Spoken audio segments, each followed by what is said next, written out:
जब भी इस देश में हाईवेज और सड़कों की बात होती है, सबसे पहले नाम लिया जाता है नितिन गडकरी का। मोदी सरकार के पोस्टर बॉय ऑफ डेवलपमेंट, जिसे लोग परफॉर्मेंस मिनिस्टर भी कहते हैं। लेकिन असली सवाल यही है, क्या गडकरी सच में उस कुर्सी के लायक हैं जिस पर वो पिछले 11 सालों से बैठे हैं? अगर आप फैक्ट्स देखें, रिपोर्ट्स पढ़ें और संसद में दिए उनके खुद के जवाब सुने, तो साफ हो जाता है कि गडकरी को अब इस पद पर बने रहने का कोई हक नहीं है। प्रोजेक्ट्स अधूरे पड़े हैं, कॉस्ट्स बार बार बढ़ी हैं, कॉन्ट्रैक्टर्स को फायदा पहुंचाया गया है, फार्मर्स और ट्राइबल्स की जमीनें छीनी गई हैं, पर्यावरण उजाड़ा गया है, टोल सिस्टम को परमानेंट टैक्स बना दिया गया है और रोड सेफ्टी का हाल इतना बुरा है कि इंडिया आज भी दुनिया का नंबर 1 डेथ कैपिटल है। और ये सब नितिन गडकरी के मिनिस्ट्री के सीधे फेलियर्स हैं। पार्लियामेंट में खड़े होकर गडकरी खुद एडमिट कर चुके हैं कि एक्सीडेंट डेथ्स 50% घटाने का उनका टारगेट पूरी तरह फेल हुआ है। मैंने ये कहा था कि 2024 समाप्त होने के पहले 50% डेथ और एक्सीडेंट हम कम करेंगे।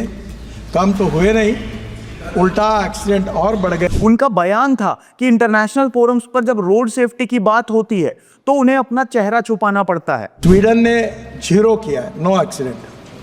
बहुत से देशों ने रिकॉर्ड किया। मैं जब वर्ल्ड कॉन्फ्रेंस में जाता हूं तो मुंह छुपाता हूं। अब सोचिए, जब खुद ट्रांसपोर्ट मिनिस्टर मान रहा है कि वो फेल हुआ है, तो फिर क्यों अब भी उसी कुर्सी पर बैठा है?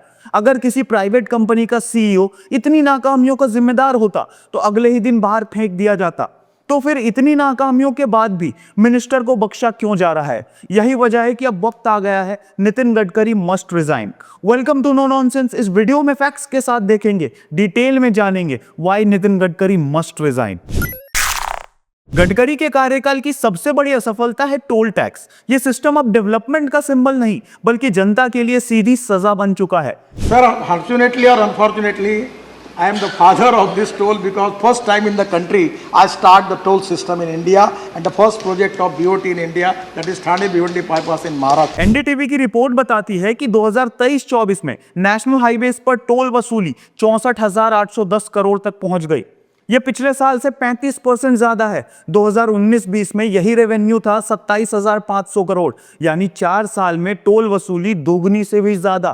साल 2000 से 2024 तक पीपीपी हाईवेज पर कुल वसूली 1,44,000 करोड़ पार कर गई है। लेकिन जनता का गुस्सा इस बात पर है कि प्रोजेक्ट्स की कॉस्ट निकल जाने के बाद भी टोल कभी खत्म क्यों नहीं होता। गडकरी ने खुद एक बार कहा था कि पुराने हाईवेज से टोल हटेगा, लेकिन बाद में वादे से पलट गए। यानी अगर तमिलनाडु का NH38 419 करोड़ में बना और अब तक 1202 करोड़ का रेवेन्यू कलेक्ट हो चुका है, या चेन्नई बाईपास 446 करोड़ में बना और 1341 करोड़ रेवेन्यू जनरेट कर चुका है, तब भी टोल बंद नहीं होगा। क्यों? क्योंकि गडकरी जी का मंत्रालय इन फुल्ली रिकवर्ड हाईवेज को प्राइवेट इन्वेस्टर्स और कॉन्ट्रैक्टर्स को 20-30 साल के लिए लीज पर दे देता है, टोल ऑपरेट ट्रांसफर मॉडल के तहत, ताकि रेवेन्यू कलेक्शन चलता रहे और इन्वेस्टर्स का प्रॉफिट लगातार बढ़ता रहे। विपक्ष के नेता इसे टोल नाका राज कहते हैं और जनता इसे सीधी लूट मानती है।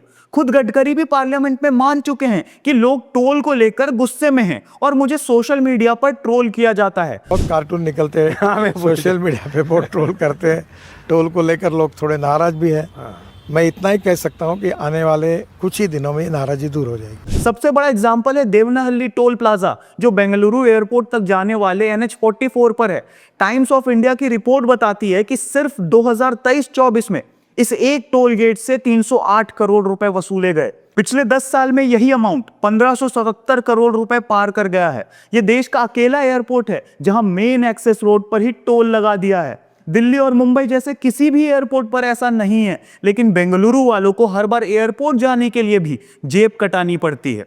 पार्लियामेंट में गडकरी ने खुद एडमिट किया था कि देवनाहल्ली टोल से 2023-24 में 308 करोड़ रुपए वसूले गए और इसे इंफ्रास्ट्रक्चर फंडिंग बताकर उन्होंने जस्टिफाई कर दिया। लेकिन जनता के लिए डेवलपमेंट नहीं है, एक्सप्लॉयटेशन है। गडकरी स्पीचेस में कहते हैं अगर सर्विस क्वालिटी नहीं है तो टोल लेना ही नहीं चाहिए, लेकिन ग्राउंड रियलिटी उल्टी है। प्रोजेक्ट्स अधूरे हैं, हाईवेज पर गड्ढे हैं, सर्विस रोड्स मिसिंग हैं और फिर भी जनता से टोल वसूला जा रहा है। फास्टैग को स्मूथ टोलिंग का सॉल्यूशन बताया गया था, लेकिन यूजर्स ने क्या झेला? डबल डिडक्शंस, गलत कटौतीज, लंबी लाइनें और रिफंड डिलेज। अब जीपीएस बेस्ड टोलिंग लाने की तैयारी है। 99% फास्टैग है, रुकने की जरूरत नहीं पड़ेगी।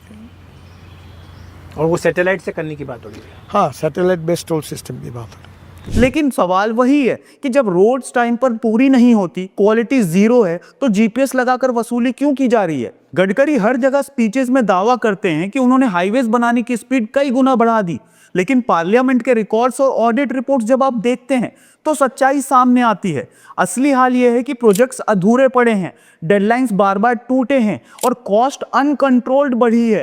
पार्लियामेंट में खुद गडकरी ने एडमिट किया था कि नेशनल हाईवे के 489 प्रोजेक्ट्स 2025 की डेडलाइन तक भी पूरे नहीं होंगे। यानी हजारों करोड़ों टैक्स पेयर का पैसा लगा दिया गया, लेकिन प्रोजेक्ट्स आज भी अधूरे हैं। और जब वजह पूछी जाती है तो वही पुराने बहाने, लैंड एक्विजिशन में डिले, फॉरेस्ट क्लियरेंस पेंडिंग और कॉन्ट्रैक्टर्स ने टाइम पर काम पूरा नहीं किया। ये एक्सक्यूजेस खुद गडकरी ने पार्लियामेंट में दिए हैं। लेकिन सवाल ये है कि अगर ये हर बार एक्सक्यूज ही देना है तो फिर प्लानिंग किस लिए की थी? प्रोजेक्ट डिलेज का सीधा असर पड़ता है कॉस्ट पर। इंडियन एक्सप्रेस ने सीएजी की फाइंडिंग्स रिपोर्ट की, जिसमें साफ कहा गया कि हाईवेज बार बार रीडिजाइन किए गए, लैंड कंपनसेशन बढ़ा और स्टील सीमेंट जैसी चीजों की कीमतों ने प्रोजेक्ट की कॉस्ट आसमान पर पहुंचा दी। सीएजी की दिसंबर 2024 की रिपोर्ट पार्लियामेंट में टेबल हुई। इसमें साफ लिखा था कि एनएचएआई ने कॉन्ट्रैक्टर्स को अनड्यू फायदा पहुंचाया। कई कॉन्ट्रैक्टर्स ने काम अधूरा छोड़ा। रूल्स के मुताबिक मिनिस्ट्री को उनसे 252 करोड़ पेनल्टी रिकवर करनी थी, लेकिन वसूली हुई सिर्फ 49 करोड़, बाकी कॉन्ट्रैक्टर्स की जेब में गया। डिलेज इतने बड़े स्तर पर हुए हैं कि मिनिस्ट्री को प्रोजेक्ट टर्मिनेट करने पड़े हैं और फिर से नए टेंडर इशू करना पड़ा।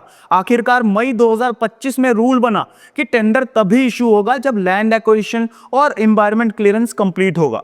लेकिन यही सवाल खड़ा करता है, 10 साल से मिनिस्टर की कुर्सी पर बैठे रहने के बाद इतनी बेसिक चीज अब क्यों याद आ रही है? प्रोजेक्ट्स की यह हालत और बढ़ती कॉस्ट ने national highway authority of India को डेट ट्रैप में डाल दिया। बिजनेस स्टैंडर्ड्स और दूसरे फाइनेंशियल डेलीज ने लिखा कि 2021 में एनएचएआई का डेट था 3,38,000 करोड़ और 2023 तक यह बढ़कर 3,50,000 करोड़ हो गया। फॉर्मर फाइनेंस सेक्रेटरी ने इसे अनसस्टेनेबल फाइनेंसिंग कहा, लेकिन गडकरी का डिफेंस यही रहा कि टोल रेवेन्यू से डेट रिपे हो जाएगा। मतलब साफ है, मिनिस्ट्री ने डेट बढ़ाया और अब आने वाले सालों में जनता टोल टैक्स भर भर कर इस गलती की कीमत चुकाएगी। रॉयटर्स ने 2021 में एक रिपोर्ट छापी थी। इसमें बताया गया था कि स्वीडन की एक कंपनी स्कैनिया ने इंडिया में मिसकंडक्ट किया और इसी दौरान एक लग्जरी बस एलिजिडली गडकरी के फैमिली इवेंट में पहुंची। स्कैनिया ने एडमिट किया कि मिसकंडक्ट हुआ है, लेकिन प्रोसिक्यूशन के लिए एविडेंस पर्याप्त नहीं था। गडकरी ने किसी भी इन्वॉल्वमेंट से इनकार किया, लेकिन सवाल यही है, जब एक फॉरेन कंपनी खुद करप्शन मान रही है तो उस दौरान मिनिस्टर का नाम इससे क्यों जुड़ा और क्यों अकाउंटेबिलिटी से बचा गया? इसी तरह सीएजी की रिपोर्ट्स बार बार कह चुकी है कि कॉन्ट्रैक्ट्स में ट्रांसपेरेंसी नहीं है, पेनल्टीज रिकवर नहीं होती और कॉन्ट्रैक्टर्स को अनड्यू फायदे दिए जाते हैं। गडकरी का खुद का एडमिट है कि कई एक्सीडेंट्स फॉल्टी डीपीआरस और सिविल इंजीनियरिंग मिस्टेक्स की वजह से होती हैं, लेकिन जब डीपीआर ही फ्लॉड हो और कॉन्ट्रैक्टर्स को फायदा पहुंचाया जाए तो इसका सीधा मतलब है mismanagement and corruption at the top. Most important culprit in this, all these events are civil engineers. I don't blame everybody, but today I am directly taking the name because after 10 years of my experience, I am coming to this conclusion. The most important culprit are who are making detailed project report, DPR, and there are thousands of mistakes. Gadkari की highway policies का सबसे बड़ा असर सिर्फ जनता की जेब पर नहीं, बल्कि देश के एनवायरनमेंट पर भी पड़ा है। अब देखिए, हिमालयाज जैसे फ्रेजाइल रीजन में 4 धाम रोड वाइडनिंग प्रोजेक्ट पुश किया गया। मिनिस्ट्री ने एनवायरमेंटल इंपैक्ट असेसमेंट यानी ईआईए के नॉर्म्स से बचने के लिए प्रोजेक्ट को 53 छोटे छोटे हिस्सों में बांट दिया।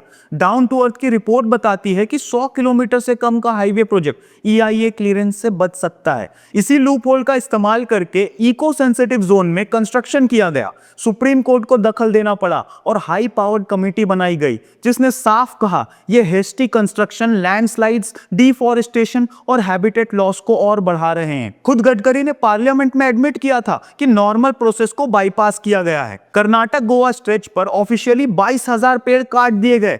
एक्टिविस्ट का दावा है कि असली संख्या 1 लाख से भी ऊपर थी। ये वेस्टर्न घाट्स है, यूनेस्को बायोडायवर्सिटी हॉटस्पॉट। यहाँ एलिफेंट्स, टाइगर्स और काउंटलेस एंडेंजर्ड स्पीसीज रहते हैं। पुलिट्जर सेंटर की इन्वेस्टिगेशन बताती है कि कंस्ट्रक्शन बिना फॉरेस्ट और वाइल्ड लाइफ क्लियरेंस के शुरू हो गया। यानी कानून तोड़ा गया और जंगल उजाड़ दिए गए। गडकरी इथेनॉल और ईवी चार्जिंग स्टेशंस का प्रचार करते हैं, लेकिन इनका ग्राउंड इंपैक्ट नेग्लिजिबल है। रियलिटी ये है कि हाईवेज एक्सपेंशन से ट्रैफिक और इमिशंस बढ़े हैं। हाल के सालों में हैवी रेनफॉल से हजारों किलोमीटर के रोड वॉश आउट हो गए। एक्सपर्ट्स का कहना है कि असली वजह है डिफॉरेस्टेशन और पुअर ड्रेनेज सिस्टम। ब्लेम बारिश पर डाल दिया जाता है, लेकिन असली गलती गडकरी का शॉर्ट साइटेड हाईवे मॉडल है। और सवाल यही है, जब रेलवेज और पब्लिक ट्रांसपोर्ट जैसे सस्टेनेबल ऑल्टरनेटिव्स को बढ़ाया जा सकता था, तो हर जगह रोड वाइडनिंग की जिद क्यों है? हाईवेज अगर सेफ होते तो जनता इसे डेवलपमेंट मान भी लेती। लेकिन सच ये है कि इंडिया आज भी दुनिया का नंबर 1 रोड डेथ कैपिटल है। 2023 में इंडिया में रोड डेथ्स का नंबर 1,70,000 के लगभग पहुंच चुका है। पार्लियामेंट में गडकरी ने खुद कहा था, फॉरगेट अबाउट रिड्यूसिंग एक्सीडेंट्स बढ़ गए हैं। 2024 तक टारगेट था 50% रिडक्शन, लेकिन हम फेल हुए। और उन्होंने ये भी एडमिट किया कि इंटरनेशनल फोरम्स पर रोड सेफ्टी की बात आती है तो उन्हें फेस छुपाना पड़ता है। नेशनल हाईवेज देश के सिर्फ 2% रोड नेटवर्क हैं, लेकिन एक्सीडेंट्स का शेयर 59% तक है। खुद गडकरी ने पार्लियामेंट में एडमिट किया था कि 59% एक्सीडेंट्स हाईवेज पर होते हैं। पर इसमें 59% एक्सीडेंट्स ये एनएच पर हो रहे हैं और ये मेरे लिए सबसे चिंता का विषय है। कारण साफ है, हाई स्पीड्स हाईवेज हैं, लेकिन बेसिक सेफ्टी इंफ्रास्ट्रक्चर नहीं है। Poor lighting, missing barricades, pedestrian provisions absent और डेंजरस ब्लैक स्पॉट्स हर स्ट्रेच पर। साइरस मिस्त्री का एक्सीडेंट फॉल्टी डिजाइन और मिसिंग साइनेज की वजह से ही हुआ था। और ये सिर्फ एक एग्जाम्पल है, असलियत ये है कि ऐसे ब्लैक स्पॉट्स हजारों हैं। गडकरी खुद एडमिट कर चुके हैं कि ज्यादातर एक्सीडेंट्स छोटे सिविल इंजीनियरिंग मिस्टेक्स और फॉल्टी डीपीआरस की वजह से होती है। कर्व्स का गलत डिजाइन, बिना गार्ड रेल्स के steep turns, improper drainage systems, ये सब बेसिक डिजाइन फ्लॉज हैं। डेवलप्ड देशों में हाईवेज पर रंबल स्ट्रिप, रिफ्लेक्टिव साइंस और क्रैश बैरियर्स डिफॉल्ट होते हैं, लेकिन यहाँ ये सब लग्जरी माना जाता है। मिनिस्ट्री ने हजारों ब्लैक स्पॉट्स आइडेंटिफाई किए, लेकिन इन्हें ठीक करने की स्पीड इतनी स्लो है कि हर साल इन्हीं ब्लैक स्पॉट्स पर लाखों मौतें हो रही हैं। इन्फोर्समेंट भी उतना ही कमजोर है। नितिन गडकरी का मोटर व्हीकल्स अमेंडमेंट एक्ट 2019 लाया गया, फाइन्स कई गुना बढ़ाए गए, लेकिन स्टेट्स ने इन्हें लागू ही नहीं किया। हाईवे पुलिस की संख्या कम है और ऑटोमेटिक स्पीड कैमरास और क्रैश रिस्पॉन्स सिस्टम्स बड़े सिटीज में हैं, सिर्फ बाहर लगभग गायब ही हैं। एक्सीडेंट के बाद गोल्डन आवर में इमीडिएट इलाज जरूरी होता है, लेकिन गडकरी की कैशलेस ट्रीटमेंट स्कीम सिर्फ कुछ स्टेट्स में लिमिटेड रही, 2100 विक्टिम्स तक। तो ये पूरी तस्वीर साफ है, टोल पॉलिसीज ने जनता की जेब काटी, प्रोजेक्ट्स अधूरे पड़े हैं, कॉन्ट्रैक्टर्स को फायदा मिला, एनवायरनमेंट तबाह हुआ और हाईवेज मौत की फैक्ट्री बन गए हैं। और सबसे बड़ा सच यही है कि गडकरी खुद पार्लियामेंट में खड़े होकर मान चुके हैं कि हम फेल हुए हैं। डेमोक्रेसी का बेसिक प्रिंसिपल है अकाउंटेबिलिटी। अगर किसी प्राइवेट कंपनी का सीईओ इतनी नाकामियों का जिम्मेदार होता तो अगले ही दिन बाहर कर दिया जाता। तो फिर इतनी नाकामियों के बाद मिनिस्टर को बख्शा क्यों जा रहा है? सवाल था why Nitin Gadkari must resign. जवाब है he must resign because roads बनाना अचीवमेंट नहीं है, अगर वही रोड्स एक्सप्लॉयटेशन, करप्शन और मौत का कारण बन जाए। अब ये सच अपने तक मत रखिएगा, वीडियो को शेयर कीजिए, Twitter, WhatsApp groups, Instagram stories हर जगह फैलाइए। अगर आपको चाहिए वो सच जो बाकी मीडिया छुपाता है तो चैनल को सब्सक्राइब कीजिए, क्योंकि यहाँ मिलेगा आपको सिर्फ नो नॉनसेंस, मुद्दे की बात बिना बकवास।